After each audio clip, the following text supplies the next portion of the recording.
အားလုံးမင်္ဂလာပါ Northern City Channel ကနေကြိုဆိုပါရစေဒီနေ့ကျွန်တော်ပြောပြမယ့်အကြောင်းအရာကတော့ Transform 2အကြောင်းပဲဖြစ်ပါတယ် Transform 2ကဘာလုပ်တယ်လဲဆိုတော့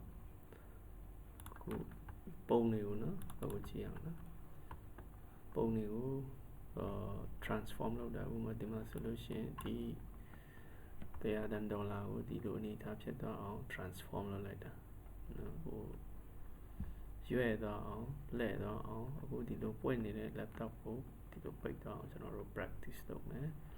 အခုဒီတစ်စိတ်ကိုဒီသူရဲ့နော်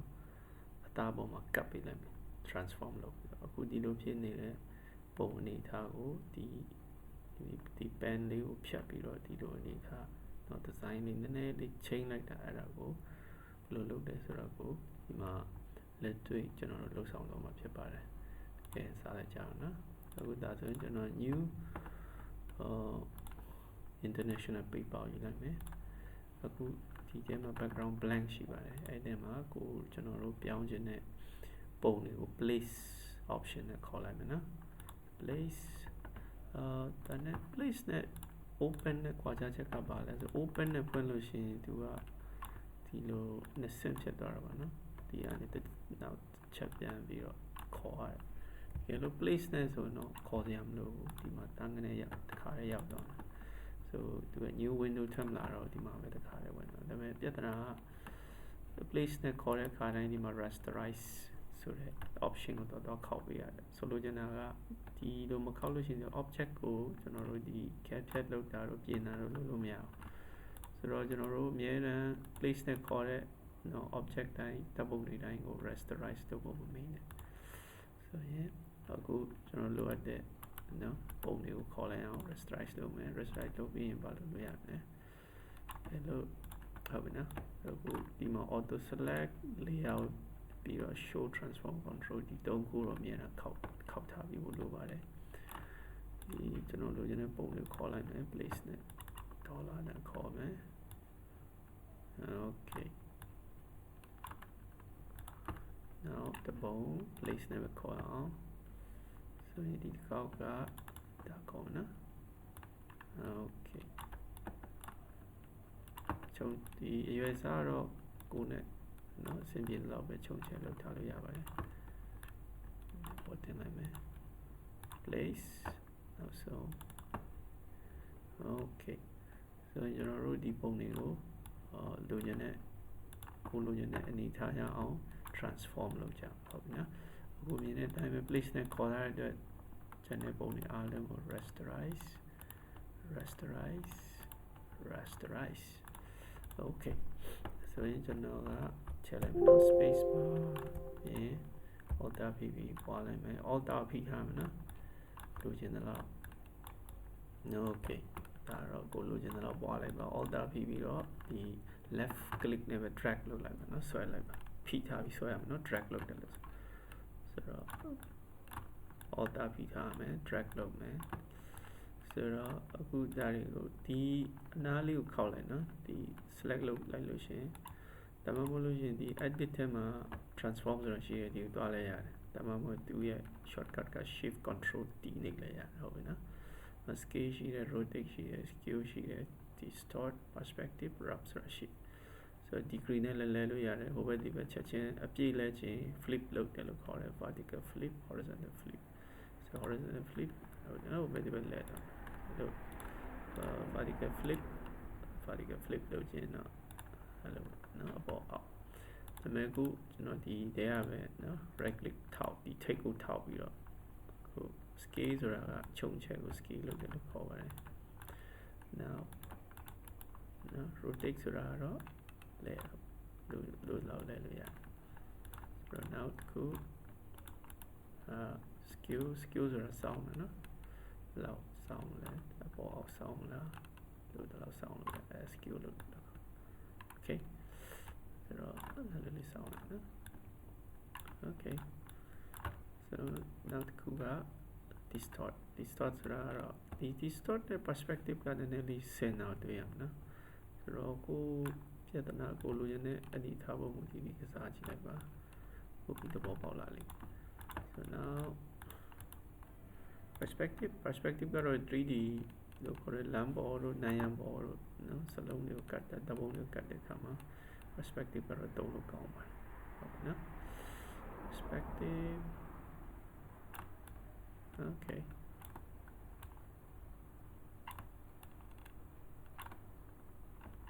မှန်ချလိုက်နော်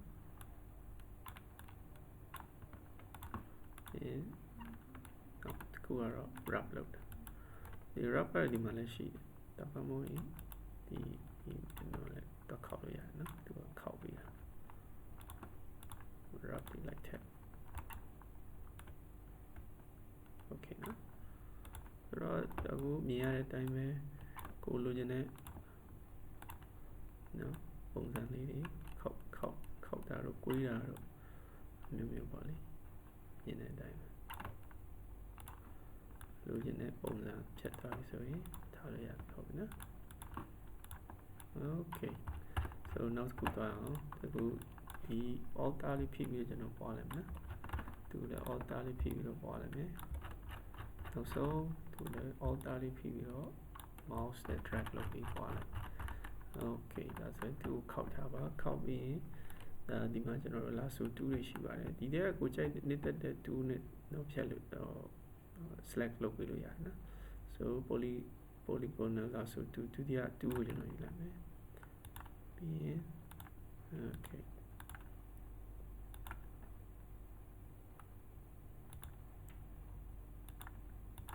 okay နော်ဆိုရင် control x cut လုပ်လိုက်မယ်ပြီးရင် paste control x control v ဟုတ်လားဆိုရင်အခုဒီမှာကိုနေတဲ့ perspective သုံးချင်လည်းရတယ်ဒါမှမဟုတ်ရင်ဒီကောင်လည်းပဲစောင်းတယ် perspective သုံး distort သုံးနော် distort အဲ့တော့ဒီအပေါ်ပြန်ဖုံးရမှာမလို့ okay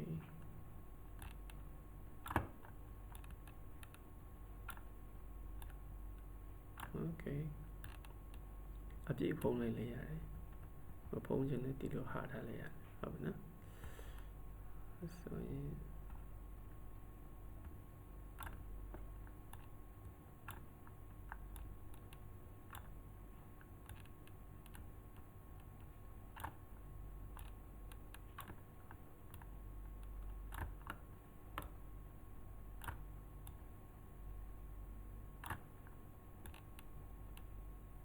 okay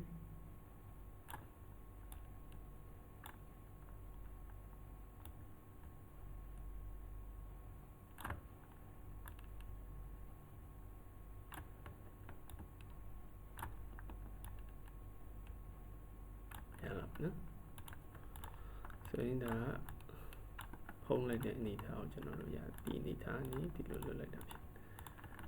okay နော်ဆိုရင်ဒီနှစ်ခုကို select ပြီးနော်ပြီး control e နဲ့ control e ကတစ်ခုတည်းဖြတ်တာလေးရတစ်ခုတည်းပေါင်းလိုက်အခုသူ့လည်းဒီမြင့်နော်ဒီမြင့်ဒီမှာကပ်ပေးလိုက်မယ်ဒီတစ်စိတ်ကိုဆိုတော့ကျွန်တော်သူ့ကိုမလုပ်ပြရမလဲ select ရေးပြလိုက်နော်ပြီးရင်ဒါနေရမလဲ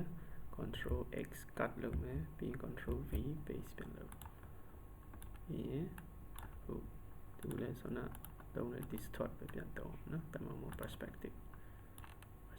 okay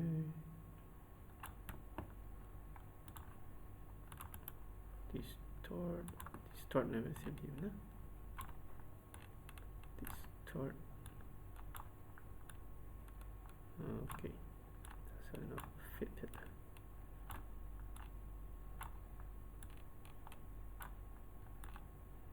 soကျွန်တော်ချက်လိုက်နော် alter ပြီးမယ်ပိန်လုံးလေးလိမ့်လိုက်ပါ okay ဆိုရင်ဒီတစ်စိတ်ကိုဒီမှာကပ်ပြီးမယ် okay ဟုတ်ပြီနော်ဆိုတော့အဆင်ပြေမဲ့နေမှာကပ်လိုက်မယ်ဆိုလိုချင်တာကအခုဟုတ်ပြီနော်ဒီအနေထားကနေဒီလိုဖြစ်သွားတာတွေ့အောင်ဆိုတော့ ကျွန်တော်ဘာလုပ်မလဲဆိုတော့ဒီနော် oops sorry ဒီတစ်ခု select ပေးမယ် control E နေလိုက်ဆိုတော့ဒီလေးကဘာဖြစ်သွားလဲတစ်ခုပဲဖြစ်သွားတယ်နော်ပေါင်းလိုက်နောက်ဆုံးဒီအကြမ်းနဲ့သူ select ပေးမယ်ဒီမှာ tools ထဲမှာဆောနာဒါသုံးလဲရတယ်ဒါမှမဟုတ်ဒီ magnetic lasso tool လဲရတယ်ဒီ lasso tool လဲရတယ်ကြိုက်တဲ့သုံးပါကျွန်တော်တော့ဒုတိယဟာပဲအဆင်ပြေတယ်ဆိုတော့ဒုတိယ2ပဲသုံးလိုက်မယ် okay control X control V ဟုတ်ပြီနော်ဆိုတော့ပြဿနာကဒီမှာအခုမြင်တဲ့အတိုင်းပဲဖြူအောင်လေးတွေရှိလူကိုဒီ magic eraser tool နဲ့ကျွန်တော်ဖြတ်ချလိုက်နော်နည်းချဲလိုက်မယ်ပြောင်းရှင်းလိုက် okay ရှင်းလိုက်နော်အခုဒီမှာဟိုအလေးတွေကျန်နေတယ်ဒီအပိုင်းစားလေးတွေကျန်နေတယ်အဲ့ဒါကိုရိုးရိုးခက်ခက်နဲ့ပဲဖြတ်ချလိုက်ရှိတော့နော် okay ဆိုတော့သူ okay ဆိုရင်လောက်ဖြတ်သွားမယ်ဆိုတော့သူလည်းဒီမှာ distort နဲ့ပဲဆင်ပြေရလား distort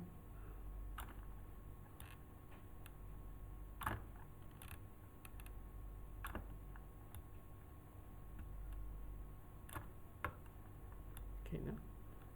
ဆိုင်ရတော့ဒီကို select ပေးပါ control E နေလိုက်ဆိုဒီအနေထားကနေဒီလိုဖြတ်သွားဆိုတော့ကျွန်တော်တို့ design တွေမျိုးမျိုးလုပ်ကြတဲ့အခါမှာဒီ basic tool တွေဖြစ်တဲ့ transform tool တွေကိုနားလည်ရမယ်ဒီနော် selection tool တွေကိုနားလည်ရမယ်ဒီ option တွေနားလည်ရမယ်ဒီအရာတွေအသုံးပြုတတ်ရမယ်ဆိုတော့အခုလောလောဆယ်ကဒီ eraser တွေကိုအသုံးပြုတတ်ပြီး transform နော်ဒီ transform option တွေကိုသဘောပေါက်နေပြီဆိုတော့ကိုယ့်ကိုလည်း practice လုပ်ဖို့တိုက်တွန်းချင်ပါတယ်ဆိုတော့ဒီစာသားတွေကိုလည်း practice လုပ်ကြည့်ပါဆိုတော့အဆင်မပြေတာရှိရင် comments မှာမေးလို့ရတယ်နော်ဆိုတော့ကျွန်တော်ဘာကို practice လုပ်ခိုင်းချင်လဲဆိုတော့ဒီ Northern City ဆိုတဲ့စာသားလေးကို transform လုပ်စေချင်ပါဟုတ်ပြီနော် NORTHERN Northern City control shift oops sorry let me check it okay so check it da chi gain Osaka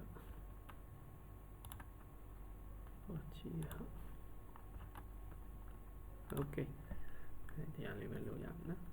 48 G လေးဆို30လောက် okay ဆိုတော့ဒီစိတ်လို့အနေနဲ့လေ့ကျင့်ရမယ့်ဟာဒီအရာတွေကိုလည်းလေ့ကျင့်ပေးပါ transform မျိုးလုပ်ကြည့်လိုက် okay ဆိုတော့ဒီကစာသားဖြစ်နေတဲ့အတွက်ဘာလုပ်ပေးရမလဲဆိုတော့ right click rasterize လုပ် rasterize လုပ်ပြီးမှပဲပါတယ်လို့ scale နော် scale ဆိုတာဒီအတိုင်းအချုပ်ချက်လုပ်တာ scale လို့ခေါ်တယ်ဒီကိုလည်း right click rasterize မလုပ်ဘူးဆိုဒီထွက်တဲ့တချို့ option တွေမှာနော် dim နော် blur သူမထွက်ဘူးဖြစ်လိမ့်မယ်တချို့ skew ဆိုတာကစောင်းတယ်နော်ဒါလေးကို practice လုပ်ကြည့်ပါဆိုတော့ကျွန်တော်ပြောတဲ့အတိုင်း rasterize မလုပ်လို့ရှိရင်ဒီမှာဒီ distort နဲ့ perspective ကထွက်မလာတော့ဆိုတော့ဒီတေချာတာကတော့ layer change ပြရမယ် layer change တာကိုဘာလို့ခေါ်လဲ rasterize လုပ်တယ်လို့ခေါ်တယ်ဟုတ်ပြီနော် rasterize ဒါဆိုရင်အခု skew လေးရထွက်လာမယ် perspective distort